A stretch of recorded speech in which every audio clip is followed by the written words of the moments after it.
Zakat adalah salah satu ibadah terpenting dalam Islam.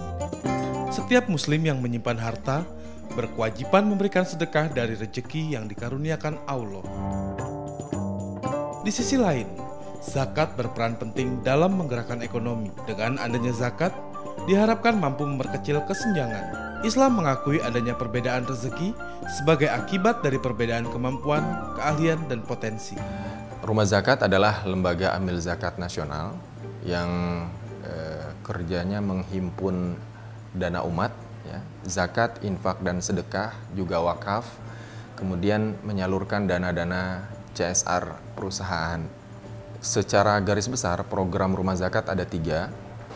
Yang pertama, Senyum Juara di bidang pendidikan, kemudian Senyum Sehat di bidang kesehatan, kemudian Senyum Mandiri di bidang pemberdayaan ekonomi. Rumah Zakat sebagai lembaga amil zakat nasional telah mendapatkan kepercayaan dari berbagai pihak untuk mengoptimalkan zakat, infak, sodaqoh, dan dana kemanusiaan lainnya. Gerakan Merangkai Senyum Indonesia merupakan bentuk ikhtiar Rumah Zakat dan menjadi mitra pemerintah Indonesia untuk mengurangi angka kemiskinan dan meningkatkan indeks pembangunan manusia melalui pendekatan terintegrasi dalam Integrated Community Development.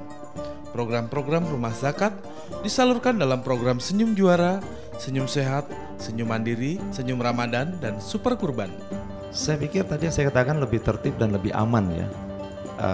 Kita tidak punya rasa ragu atau was-was ketika kita ingin berinfak sedekah kepada orang yang kita pilih atau kita tentukan, khususnya anak yatim piatu.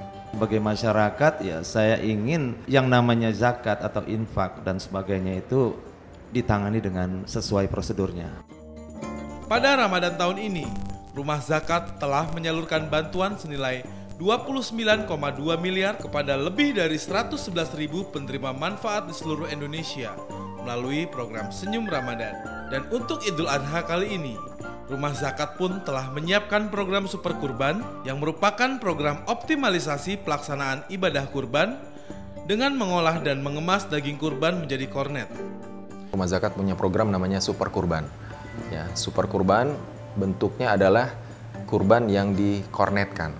Jadi tidak kurban mentah, tapi kurban dikalengkan. Satu sapi itu bisa menghasilkan dari 300 sampai 400 kaleng kornet.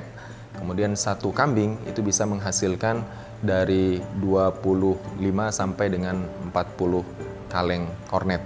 Program yang telah dimulai sejak tahun 2000 ini dilaksanakan sebagai upaya menambah kemanfaatan daging kurban agar sesuai syariah, kesehatan yang terjamin, kornet yang dapat tahan lama hingga 3 tahun, aksi distribusi yang bisa dilakukan sepanjang tahun dan dapat menjangkau seluruh pelosok Indonesia, praktis, serta memberdayakan petani lokal dan bisa menjadi solusi efektif bantu petani bencana. Jadi mari terus beramal, berzakat dan bersedekah melalui Rumah Zakat, karena kepercayaan yang Anda berikan kepada Rumah Zakat akan diteruskan kepada yang memerlukan dengan tepat guna. Bismillahirrahmanirrahim. Ajrokallahu fima aqtaita wa baraka fima abqaita wa ja'alahu laka tahura. Mudah-mudahan Allah memberi pahala atas